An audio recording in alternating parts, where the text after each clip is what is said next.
High, আজকে Durgapur bus stand থেকে যাওয়ার চেষ্টা করব একটা জায়গাতে, সেটা হচ্ছে এখানকার মালিয়ারা রাজবাড়ি। তো ইচ্ছে ছিল অনেকদিন ধরে জায়গাটা কভার করার, তো জানি না কতটা করতে পারবো, দেখা যাক। আপাতত দুর্গাপুর বাস স্ট্যান্ডে এসেছি, এখান থেকে জাস্ট বাস ধরে খুব বেশিক্ষণ লাগবে না, 20-25 মিনিট লাগবে হয়তো হার্ডলি। মালিয়ারা রাজবাড়ি একটা পুরোনো জায়গা, অনেক পুরোনো ইতিহাস আছে, তো চেষ্টা করবো তোমাদের জন্য সেটাকে ডেফিনেটলি তুলে ধরার। দেখা যাক কতটা কভার করতে পারি আজকে। তো লেটস স্টার্ট দ্য জার্নি। ভিড় আছে মনে হচ্ছে, দেখা যাক।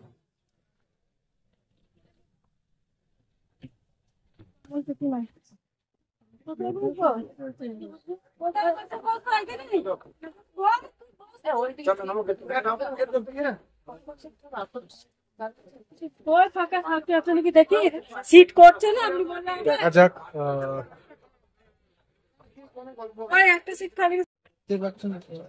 তো ফাইনালি বাসে চেপেছি, এবারে এখান থেকে খুব বেশি টাইম লাগবে না, হার্ডলি হয়তো 20 কি 25 মিনিট লাগে যেতে।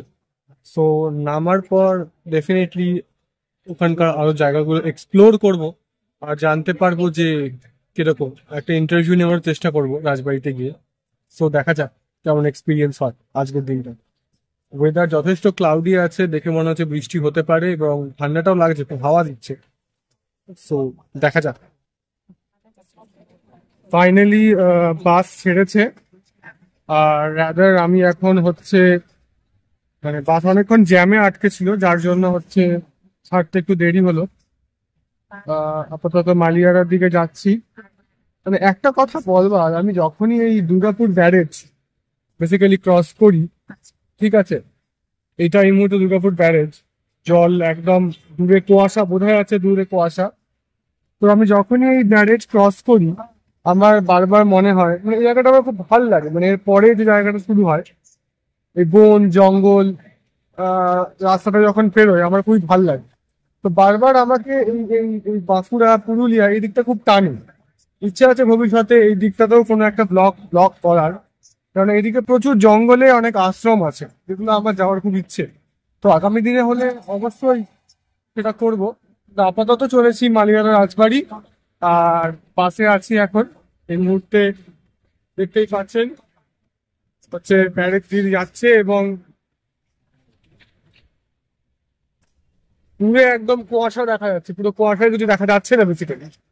হ্যাঁ, ঠান্ডাটা ভালোই পড়েছে সকাল থেকে আজকে। দেখা যাক কেমন হয় আমাদের জার্নিটা আজকে। আস্তে আস্তে আরো নেমে আরো এক্সপ্লেন করব। এতক্ষণ ধরে বাসে বসে আছি, ঠিক আছে, বিশ্বাস করুন কোথাও না কোথাও এই দৃশ্যটার জন্যই আসতে ভাল লাগে গ্রাম বাংলার দিকে। এই যে এই ভিউটা পেছন দিকে পাওয়া যাচ্ছে, হ্যাঁ, কোথাও না কোথাও এই ভিউটাই আমাকে সব থেকে বেশি টানে এই গ্রামের দিকে আসতে, এবং এটা দেখার জন্যই আমি বারবার গ্রামের দিকে ছুটে যাই। জাস্ট আমার খুব ভালো লাগে। হ্যাঁ, এই প্রকৃতিটা নির্মল ভাবে দেখতে আমার খুব দারুণ লাগে, দুর্দান্ত।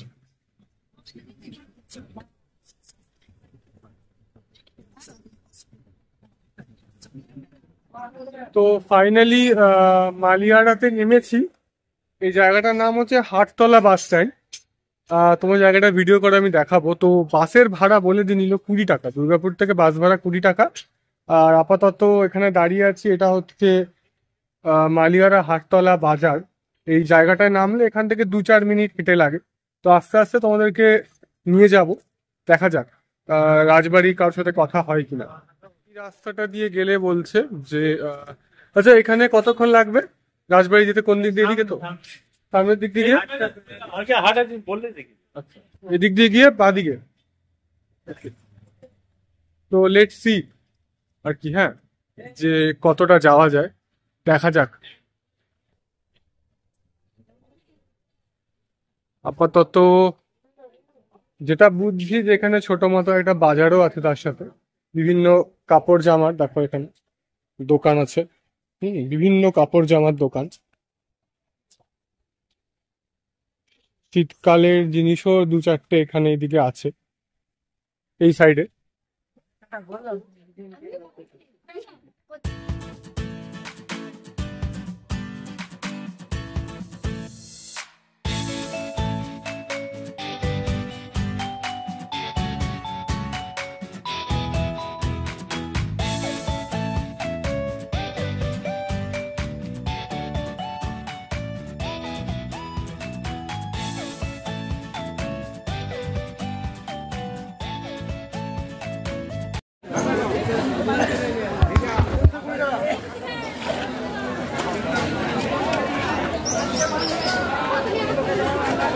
এটা এখানে একটা বিশাল বড় মানে আর কি বাজারের জায়গা, সবজি বাজারের জায়গা, বেশ ইন্টারেস্টিং লাগছে। হ্যাঁ মানে জায়গাটা বেশ ইন্টারেস্টিং।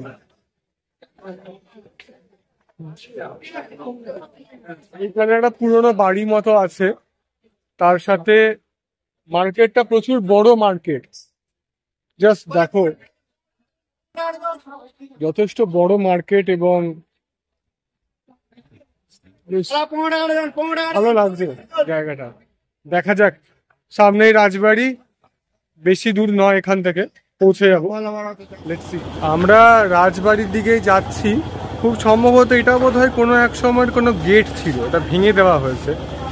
হ্যাঁ দেখা যাক আরো কতটা দূর। বললো এইদিকেই রাজবাড়ি, তো ফাইনালি আই থিঙ্ক আমরা এসে গেছি। হ্যাঁ রাজবাড়ির কাছে, জাস্ট এটাই রাজবাড়ি বললো না দাদা? তো এটাই রাজবাড়ি এখানে। তো তার সাথে সারাউন্ডিংসটা একবার তোমরা দেখো, আস্তে আস্তে সবটারই ইনফরমেশন দেব। এদিকে একটা মন্দিরের মতো আছে, হ্যাঁ এইদিকেও একটা বিশাল বড় মন্দির আছে এবং সেটা তো তোমাদেরকে দেখাবোই। ঠিক আছে, দেখতেই পাচ্ছ নিশ্চয়ই মন্দিরটা। হ্যাঁ তো তার সাথে দেখা যাক যদি রাজবাড়ির কারোর সাথে কোনো কথা বলা যায়। দেখা যাক, এখানে রাজবাড়ির সদস্য একজন তিনি বসে আছে বলছেন, তো হয়তো তার সাথে কথা বললে কিছু জানা যেতে পারে। তোমরা অনেকেই জানো, তাও আরেকবার ঘুরতে আমাকে ওদিক থেকে পাঠালো, বললো রাজবাড়ির মধ্যে হচ্ছে এখানে ঢুকে তুলতুল বলে একজন নাম আছে, তার সাথে কথা বলতে। দেখা যাক তাকে যদি পাওয়া যায়। এটা জাস্ট ঢোকার রাস্তাটা, ঢুকছি। জাস্ট দেখো আর্কিটেকচারটা, মানে আগেকার দিনের বাড়ি দেখলে এটা কিরকম একটা মানে গা ছমছমানি ব্যাপার লাগে।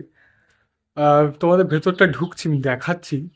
জাস্ট দেখো, এগুলোতে আগেকার দিনের সম্ভবত প্রদীপ বা কিছু হয়তো রাখা হতো এই জায়গাগুলোতে। ঠিক আছে, জাস্ট এটা হচ্ছে দরজা। আগেকার মানে আমি তাই ভাবি যে কত সলিড স্ট্রাকচার দিয়ে বানানো। এটা হচ্ছে সম্ভবত মঞ্চ টাইপের, এবং জেনারেলি এরকম ধরনের স্ট্রাকচার রাজবাড়িতে নাট মন্দির বা ওই ধরনের কোনো থাকলে সেটা হয়। আমি কথা বলবো এখানে যিনি আছেন সদস্য এই মুহূর্তে বংশধর, তার সাথে অবশ্যই কথা বলবো। তার আগে তোমাদেরকে এই স্ট্রাকচারগুলো একবার একটু দেখাই। জাস্ট তোমরা এই স্ট্রাকচারগুলো একবার শুধু দেখো। হ্যাঁ মানে রাজবাড়ি যে কি জিনিস ছিল আগেকার দিনে, যারা সেই এক্সপিরিয়েন্স করেছেন তারা সত্যি মানে দেখলেই মানে মনে হয়। আর মালিয়া রাজবাড়ি যথেষ্ট পুরনো রাজবাড়ি, যথেষ্ট পুরনো, মানে প্রবাবলি আমার যতদূর জানা 250-300 বছরের পুরনো। ফলে এর একটা হিস্ট্রি অবশ্যই আছে। দেখি এখানে একজনকে বললেন কথা বলা যেতে পারে, তো তোমার ততক্ষণে স্ট্রাকচারটা দেখো। আমি ওনার ইন্টারভিউ যদি পাই খুব ভালো হয়, তো দেখা যাক, আমি দেখি। Just look at the structure. এগুলো প্রতিটা ছত্রে ছত্রে যেন ইতিহাস হয়ে আছে। সম্ভবত এইটা বোধ হয় ওনার বাড়ি, যেটার কথা সবুজ দরজার কথা বললেন। দেখা যাক যদি পাওয়া যায় কাউকে। রাজবাড়ির যে মেজকুমার এখন, সে বলছে যে একটু একটু একটু তার সময় কিছুক্ষণ পরে তিনি আসছেন। তাই আরেকটা জায়গা আমরা এখানে যাবো, সেটার নাম হচ্ছে যমুনাবাদ। সেটার ভিডিওটাও দেখাবো। একটা পুকুর, রাজবাড়ির পুরনো পুকুর, সেখানে এখন মানুষজন ব্যবহার করে, তো সেই ভিডিওটা দেখাবো। সেই দিকেই যাচ্ছি হাঁটতে হাঁটতে, গেলে তখন আরও বেটার দেখা যাবে জায়গাটা কিরকম, দেখা যাক। তো আমরা আপাতত মালিয়ারা রাজবাড়ি থেকে এখন যেখানে এসছি এটা হচ্ছে যমুনাবাদ। এটা একসময় রাজবাড়ির জায়গা ছিল নাকি? এখনো আছে এবং এখানে লোকজন স্নান করে। আচ্ছা, এবার দেখা যাক, মানে পুকুরটাও একটা নেবো, তার সাথে হচ্ছে আপনার নামগুলো বলুন একবার। আপনার? আনিকুল আলম। বাহ, তো এখানে রোজ স্নান করেন এসে? প্রতিদিন স্নান হয়। বাহ, তো এই পুকুরটার একটা ভিডিও নেওয়ার জন্য এসেছি আর কি, দেখা যায়, দেখি কেমন। আমারটা উঠেছে? হ্যাঁ উঠেছে।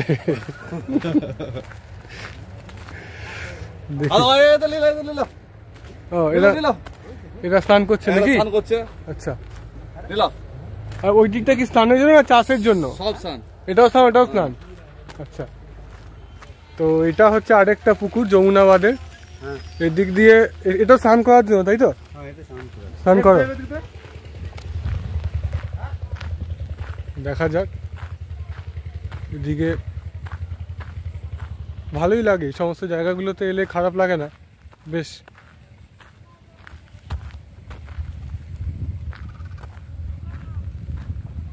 আপাতত দেখা যাক, পুকুরটাতে কিছুটা ভিডিওটা করি। দুদিকে দুটোই পুকুর আছে, এই দুটোই স্নান করার জন্য। আবার এরপরে ফিরে যাব হচ্ছে রাজবাড়ির কাছে। না না, তো এখন আমরা যেখানে বসে আছি এটা হচ্ছে মালিয়ার রাজবাড়ির ঠিক সামনে। এটা একটা রাসমঞ্চ মন্দির আর কি।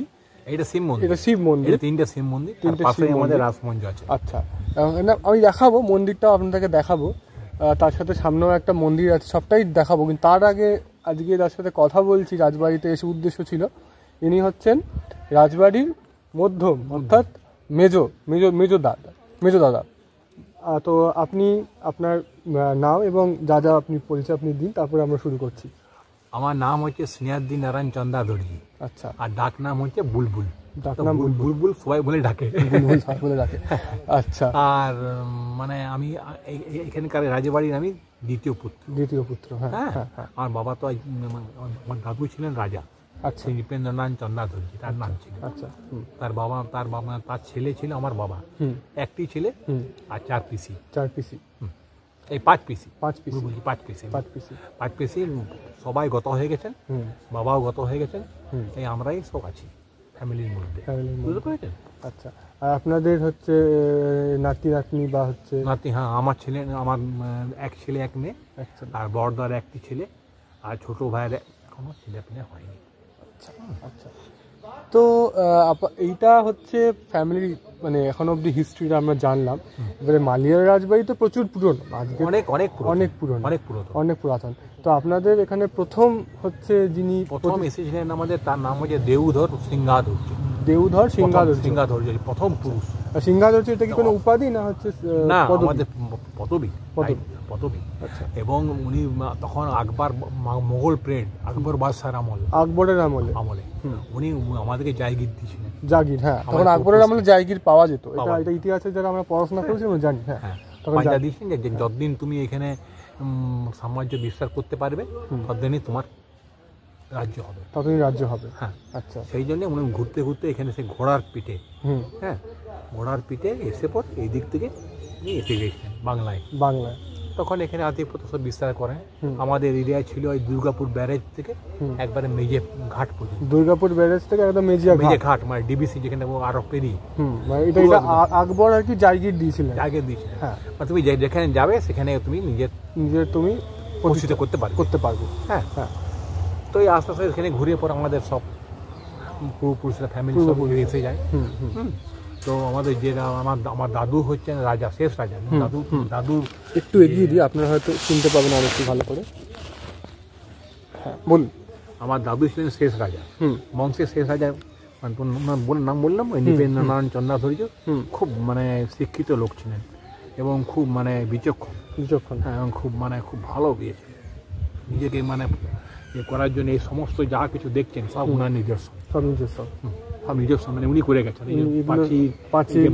এই মন্দির না, মন্দিরটা আরো ওনার দাদুর আমলে, আমার দাদুর আমলে নির্মাণ করেছেন। এই মন্দির ওই মন্দির করে গেছেন। মন্দিরটা একটু আমাদের ভিউয়ারদের দেখাই। এই যে এই মন্দিরটা বলছেন, এইদিকে এইদিকে এই যে মন্দিরটা। এই মন্দিরটা হচ্ছে এইদিকে আপনার দাদু নির্মাণ করে গেছেন। না, এই মন্দির কোনো এই করেনি, এইগুলোর মধ্যে কিছু করেননি। আচ্ছা, ভিতরে আচ্ছা আচ্ছা, ভিতরে একটা বড় আমি দেখলাম একটা মঞ্চ আছে, চণ্ডী মণ্ডপ, নিজে চণ্ডী পাঠ করতে, ওখানে চণ্ডী পাঠ করতে পারতেন। সে খুব শিক্ষিত লোক ছিলেন, সংস্কৃত মানে বিরাট জ্ঞান ছিল, সংস্কৃত আর অঙ্কতে ভালো জ্ঞান ছিল, মানে ওইরকম বংশের অত শিক্ষিত মেয়ে। আর এই রাসমঞ্চ এইগুলো যে এদিকে এইগুলো এই যেটা বসে আছে আমরা এখন এখানে, এগুলো সব পয়সামুনি করেছেন, এই ঘাট তুলে রাখেন। বাহ, তাহলে খুব ভালো ব্যাপার। এটা পুজো হয় আমাদের। কখন আসবেন ঠাকুর মশাই? কখন আসবেন? এসে যাওয়াটা উচিত, ওর টাইমে ঠিক নেই তো, ও কখনো এদিকে যায়, কখনো ওইদিকে যায়, একটি ভট্টা যে এই পাড়া গোটাটাই ও মানে এই মন্দিরটা কি এইটা হচ্ছে শিব মন্দির। আচ্ছা, মনসামায় দেখে তো এটা পুরনোই মনে হচ্ছে প্রচুর। পুরো হ্যাঁ, এটা নির্মাণ হলো, এটা মন্দিরটা পড়ে যেত এখানকার আমার সবাই। কত দিনের তৈরি আগে? তো এখনো অন্তত প্রায় 250-300 বছর, 250 এই মন্দিরটা। হ্যাঁ, এটা নির্মাণ করেছে। আর এটা হলো বিষ্ণু মন্দির, আর এটা হচ্ছে রাধা গোবিন্দ, রাধা কৃষ্ণ। হ্যাঁ, এগুলো সব বাইরে থেকে আসে, সব জিজ্ঞেস করে। এটা যে মন্দিরটা দেখতে পাচ্ছেন আপনারা সামনে, এই মন্দিরটা হচ্ছে, এটাও 200-250 বছরের। 250 বছর তো দেখতে হবে, 250 বছরের দেখতে, হ্যাঁ একদমই। এবং এখন নির্মাণ করা হয়েছে আর কি, মানে সংস্কার। এটা কি সরকার থেকে করেছেন? আচ্ছা, আপনারাই করেছেন।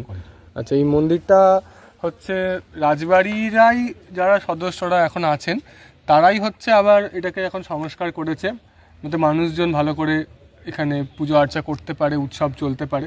এবং মেলার সময় খুব ভিড় হয়, রাসমেলা খুব ভিড় হয়, প্রচুর ভিড় হয়, রাসমেলা ভালো ভিড় হয়, মেলা হয় মানে যতদিন থাকে 10 দিন মেলা হয়। হ্যাঁ, বেশ বেশ বেশ ঠিক আছে। এরপরে এটা বাংলো বাড়ি ছিল, আমরা বিক্রি করেছি। আচ্ছা, এই দিকেরটা ওইটা বাংলো বাড়ি, এই যে এই দিকেরটা বাংলো বাড়ি করলেন না? হ্যাঁ, ওই যে মুখে দিকে বললাম, হ্যাঁ বাংলো বাড়ি আমরা বিক্রি করে। এটা বাংলো বাড়ি এখানে। এই পুকুরটাও হচ্ছে এদিকে ছিল, পুকুরটা আমাদের। হ্যাঁ, এখন ওই মাছ টাছ ফেলানো হয়। আচ্ছা, সংস্কার করা, ওই আমাদের বললাম না যে নাম হাসু, হ্যাঁ, সব সংস্কার করেছি সবাই, এবং ছেলেরা এবং আরও রাজপঞ্চায়েতের যে সদস্যরা সবাই মিলে উদ্যোগী করে সব পরিষ্কার করেছি। ঠিক আছে। এরপরে আমাদের যমুনামান পথসারগুলো নিয়ে নেবেন। আচ্ছা, হ্যাঁ অবশ্যই অবশ্যই, আমার দাদু করেছে, অবশ্যই সংস্কার করেছিলেন, অবশ্যই, একদমই তাই। এখন এরপরে আমাদের বলছেন উনি যে আমাদেরকে সিংহবাহিনীর মন্দিরও দেখাবেন, এবং ভট্টাচার্য মশাই এখানে এলে সে দেখাবেন পুজো আর তখনকার দিনের মানে আর কি এই রাজবাড়ির তৈরি সিংহবাহিনীর মন্দির, এবং সেটা দেখার মতো একটা জিনিস। হ্যাঁ, ভেতরে যাব আস্তে আস্তে, সেখানে গিয়েও কিছু কথা হবে, দেখা যাক আস্তে আস্তে ভিডিওটা এগোবে। আর আপনারা রাধা গোবিন্দের মূর্তি, রাধা গোবিন্দের মূর্তি, মনসামায় মন্দির আছে ওখানে, মনসামায় হনুমানজি আছেন। আচ্ছা, বজরংবলী, দেখা যাক, ইন্টারেস্টিং। আসুক আমাদের ভট্টা মশাই এলি, মন্দির তো বন্ধ আছে এখন, চাবি উনি রাখেন। হ্যাঁ, ওনাকে যে রাখে যাবে। এতক্ষণ আরেকটা মন্দির দেখছিলেন, এবারে দ্বিতীয় মন্দিরটার এখানে যাই। এটা দ্বিতীয় রাসমঞ্চের মন্দির। এই মন্দিরটা, এটা বিষ্ণু মন্দির। এখানে এটা বিষ্ণু মন্দির, এখানে শ্রী বিষ্ণুর হচ্ছে মূর্তি আছে একটা,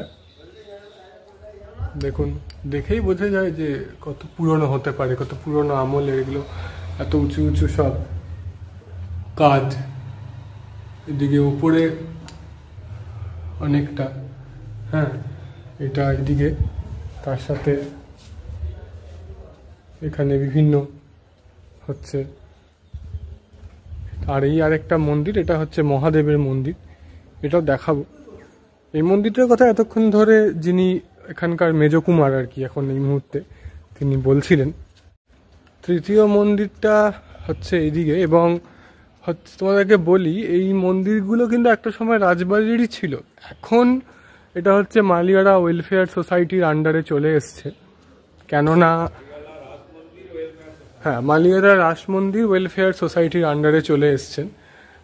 তো যেহেতু এগুলোর অবস্থা খুবই খারাপ হয়েছিল, তো এটা হচ্ছে মহাদেবের মন্দির, এটা দেখলেই বুঝবে, এটাও পুরনো বোঝাই যাচ্ছে। লাগিয়ে দিই দরজাটা। তো এই মন্দিরগুলোর যে কথাটা উনি বললেন, যিনি এখানে আছেন, যেটা ওয়েলফেয়ার সোসাইটি থেকে এখন মন্দিরগুলোকে হচ্ছে রক্ষণাবেক্ষণ করা হয়। একটা সময় সমস্ত মন্দিরই রাজবাড়ির ছিল, বুঝতেই পারছো, কিন্তু পরবর্তীকালে এগুলোর মেনটেন্যান্স এত হাই লেভেলে বেড়ে যাওয়াতে এবং প্রায় অনেক কিছু ভেঙে চুরে যাওয়াতে, ধ্বংসস্তূপ হওয়াতে, এগুলো এখন কিন্তু হচ্ছে মালিয়ারা রাস মন্দির ওয়েলফেয়ার সোসাইটি চালনা করে। এবং যিনি এখানকার কেয়ারটেকার যিনি আছেন, যিনি এখানে রক্ষণাবেক্ষণের দায়িত্বে আছেন, তিনি বললেন যে প্রচণ্ড বড় উৎসব হয়, খুব বড় উৎসব, মানে 100খানা মতো দোকান হয়তো এখানে বসে এবং ভিড় হয় প্রচুর। যদি কেউ দেখতে চাও মালিয়ারা রাস উৎসব বা রাসমঞ্চের উৎসব এখানে, তো রাসের সময় চলে এসো, ঠিক আছে? তো তখন কিন্তু বেশ আমার মনে হয় ভালো লাগবে, আরও গম গম করবে জায়গাটা। আমরা এখন যেদিকে যাচ্ছি সেটা হচ্ছে সিংহবাহিনীর মন্দির। এই সিংহবাহিনীর মন্দির কতদিনের পুরানো তাও মোটামুটি? সিংহবাহিনীর মূর্তি প্রায় আনুমানিক একটা 450 বছর। 450 বছর পুরনো? বাবারি, মানে তখন 450 বছর মানে তো আপনার, হ্যাঁ তখন তো মুঘল আমল চলছে। এটা হচ্ছে কতদিনের পুরনো এগুলো? হ্যাঁ, এইগুলো কি ছিল ভাঙা ভাঙা এগুলো? হ্যাঁ, যে কোনো উৎসব হতো তো, হ্যাঁ, তখন সব প্রজারা সব এখানে খাওয়া দাওয়া হতো, হ্যাঁ, বর্তা মশাই খেতেন, হ্যাঁ হ্যাঁ, এখানে বসে খাওয়া হতো। হ্যাঁ, ওইটা ভোগ মন্দির ছিল, এখন বন্ধ করে দেওয়া কোনটা হয়েছে। কোনটা? এটা ভোগ, যেটা ভোগ মন্দির। এদিকে এখন ইয়েটা আছে, এটা এদিকে ওইদিকে যেটা এখন এই যে চুলাটা এখনো আছে, সিম্বলটা আছে, হ্যাঁ, এই যেখানে রান্না হতো, হ্যাঁ, এই যে এইটার মধ্যে রান্নাঘরটাই বন্ধ করে হয়েছে 5-6 বছর 5-6 বছর আগে রান্না হতো। আগে রান্না হতো। কতদিনের পুরনো বাড়ি সব, হ্যাঁ কি, এবং মানে অবাক লাগে ভাবতে যে কি অবস্থা হয়েছে। এখানে আমাদের তখন দৌড় হতো তো, হ্যাঁ হ্যাঁ, আবি খেলা হতো এইখানটায়, আবি খেলা হতো এখানটায় আমার সব বাবারা সব জেঠা মশাইরা সব বসতেন, হ্যাঁ, সব আবি খেলা হতো, এখানটা আবির খেলা হতো। আর ওখানে রং হতো, ওই যেখানে ওই বড় উঠানটায় গামলা করে সব 3-4 রকমের রং দিয়ে সব গ্রামের লোকদেরকে নিমন্ত্রণ করা হতো, সব আসতো। দোল পূর্ণিমায় ওখানে হ্যাঁ, সব কি খাওয়ানো হতো? নানা রকম, মানে খাওয়ানো হতো না, আচ্ছা, মানে ওই সব গিফট দেওয়া হতো। আচ্ছা আচ্ছা আচ্ছা, সাবান যারা স্নান করতে আসতো তারা ওই সব সাবান টাবান দেওয়া হতো। আচ্ছা আচ্ছা আচ্ছা।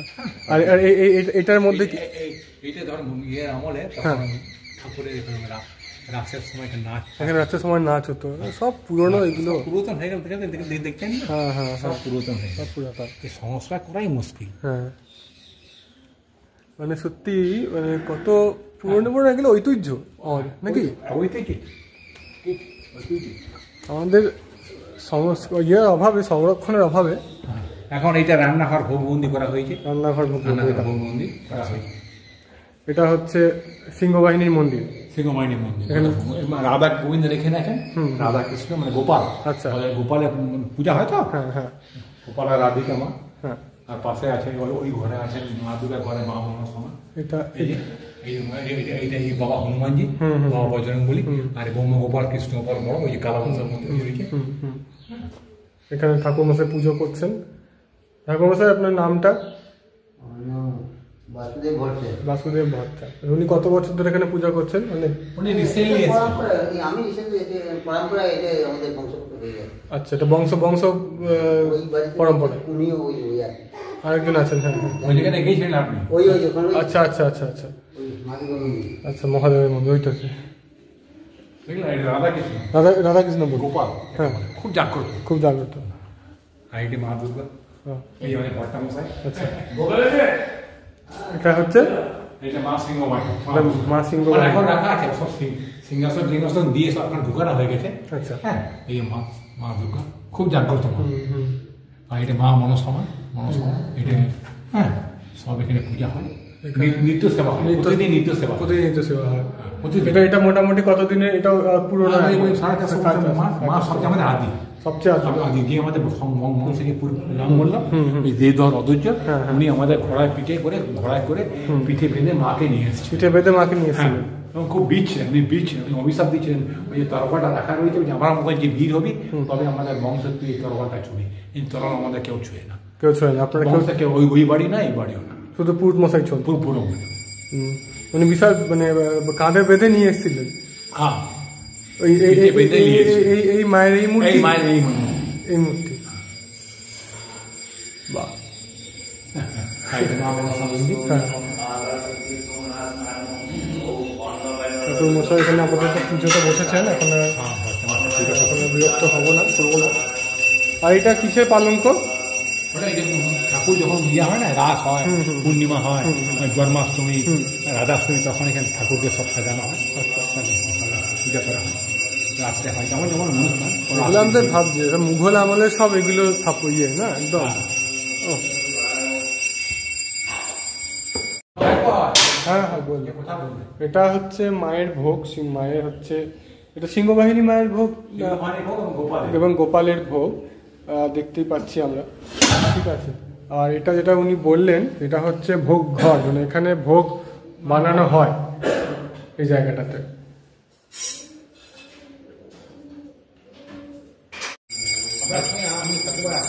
হ্যাঁ, একবার খালি ভাবুন কোথায় দাঁড়িয়ে আছি, কোথায় দাঁড়িয়ে আছি, যে একটা সময় 1600 সাল নাগাদ এই বাড়ি এরকমভাবে তৈরি হয়েছে। এবং সত্যি আমাদের যা ইতিহাস, বঙ্গেরও যা ইতিহাস এবং যা মন্দিরের ইতিহাস, এগুলো ঠিকমতোভাবে সংরক্ষণ করা হয়নি বা সম্ভব হয়নি। এত পরিমাণে কস্টলি এগুলোকে মেনটেন করা, ভাবতেও অবাক লাগে যে 450-400 বছরের পুরনো মন্দিরের মাঝখানে দাঁড়িয়ে আছি।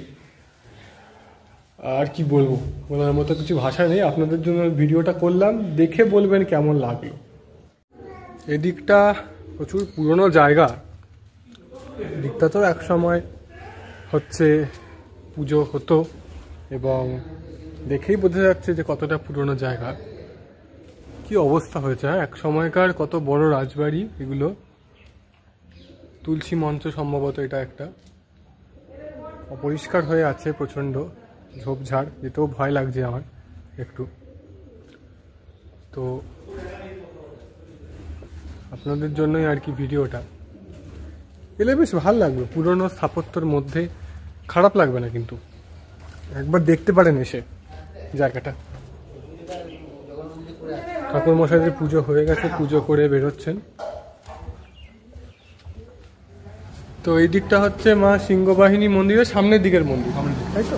সামনের দিকে এটা হ্যাঁ রাজবাড়ির প্রাঙ্গণ, ওইটা ভিতর দিকে, ওটা ভিতর দিকে, এটা রাজবাড়ির প্রাঙ্গণ আর কি।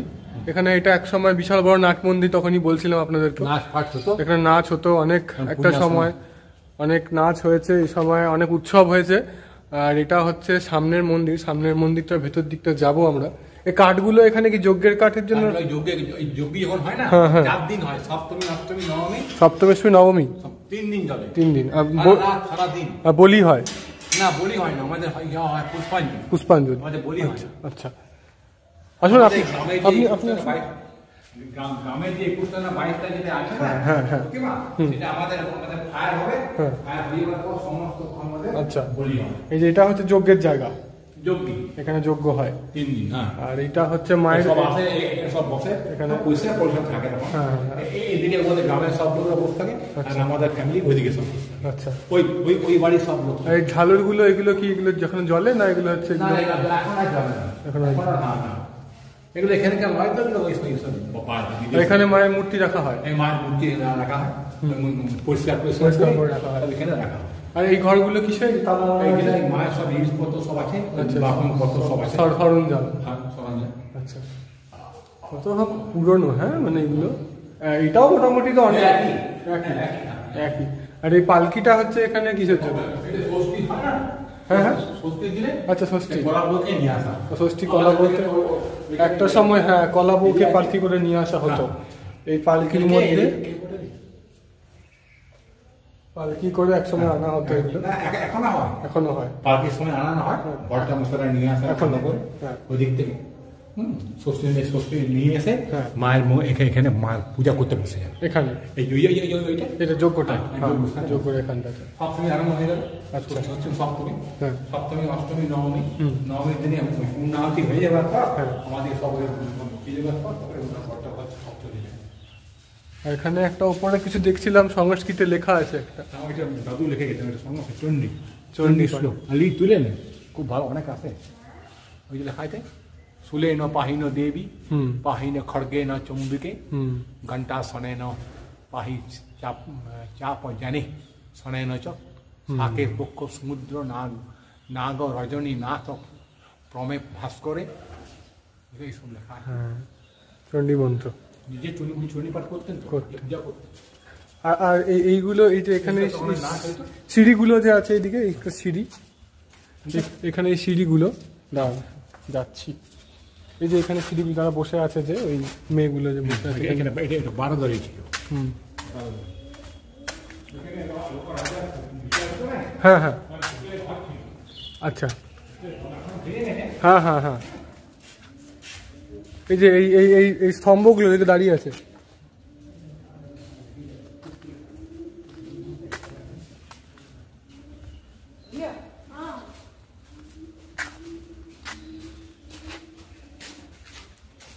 এই স্তম্ভগুলো এখানে হচ্ছে, এই স্তম্ভগুলো দাঁড়িয়ে আছে এগুলো। আচ্ছা এখানে বসে বাবারা বসতেন, বিচার বসতেন, লোকজন আসতো, আচ্ছা। কোনো জায়গায় বিচার টিচার হতো এখানে। এখানে বিচার হতো এই ভিতরে ঘর ছিল, ভিতরে ঘর, আচ্ছা আর মিটিং ভিতরে ঘরে মিটিং হতো। আচ্ছা ভিতরের ঘরগুলোতে হ্যাঁ আর এখানে সব এসে পর ওনারা সব বলতেন যে আমাদের অভিযোগ, যাদের অভিযোগ থাকে তারা সব বলতেন। আচ্ছা ওরা ব্রিটিশের আমল। ব্রিটিশ আমল সব ভেঙে গেছে, এই দিকগুলোতে ঘর লোক থাকে এখনো, এই আমরাই থাকি, এই বিল্ডিং মানে আপনারা থাকেন এই দিকটা, বললে বিল্ডিংটা গোটাটা আমরা থাকি। ওটারে আপনারাই থাকেন, ভেতরে উপরে ঘর বোঝাই যাচ্ছে, কাঁচের জানলা আছে ইয়ে করা আছে সব, হ্যাঁ, ওইটাই আমরা থাকি। আর ওপরে এটা এই যে ওপরে এটা রাধা গোবিন্দ কৃষ্ণের মন্দির। হ্যাঁ এটা কবে এই ঘরগুলো কবে, এগুলো তখন আমাদের দাদু সংস্কার করেছিলেন, তাও অন্তত এটা অন্তত সংস্কার করাটা প্রায় 70 বছর হয়ে গেল। 70 বছর, হ্যাঁ বাপরে সব বহুদিনকার আমলে, বহুদিনকার আমলে। পুরাতন তো। ভালোই লাগলো ঘুরে করে, আস্তে আস্তে ভিডিওটাকে আর কি শেষ করব, বাড়ির দিকে যেতে হবে আমাকেও। আচ্ছা। হ্যাঁ অনেকক্ষণ আজকে সকাল থেকে থাকা হলো, ঘোরা হলো, আচ্ছা ঠিক আছে। ভালো হলো, না ভালো লাগলো, আমারও খুবই ভালো লাগলো, খুব ভালো লাগে। ঠিক আছে। এরপরে আমার খুব ভালো লাগলো। ছেলে তুমি বলছি কিছু না না একদম একদম ঠিক আছে, চেষ্টা করবো আবার একবার আসার পুজোর সময় তখন। 100 বার। হ্যাঁ আশা করবো কেন, আসতেই হবে। হ্যাঁ দেখা যাক, বলবে মাকে বাবাকে বলবে, হ্যাঁ, হ্যাঁ, সব কাকুর সঙ্গে আমার পরিচয় হইলো, একদম, কাকু একদম। আসতে বলে। ভিডিওটা তো দেখবেই, ইউটিউবে দেবই। তো এটাই ছিল আজকে মালিয়ার রাজবাড়ির ভিডিও। আপনারা চাইলে দুর্গাপূজার সময় যেতে পারেন, ওইখানে খুব ধুমধাম করে দুর্গাপূজা হয় এবং একদিনের জন্য কাছাকাছির মধ্যে ভালোভাবে ঘুরে আসাই যায়। আর শীতকাল এখন, ঘুরতে খুব একটা খারাপ লাগবে না গ্রামে গেলে, তো খুব সহজেই ঘুরে আসতে পারেন। পরে আবার নতুন কোনো একটা ভিডিও নিয়ে অবশ্যই আসবো আপনাদের কাছে, খুব শিগগিরই আসবো। ততক্ষণের জন্য বাই বাই।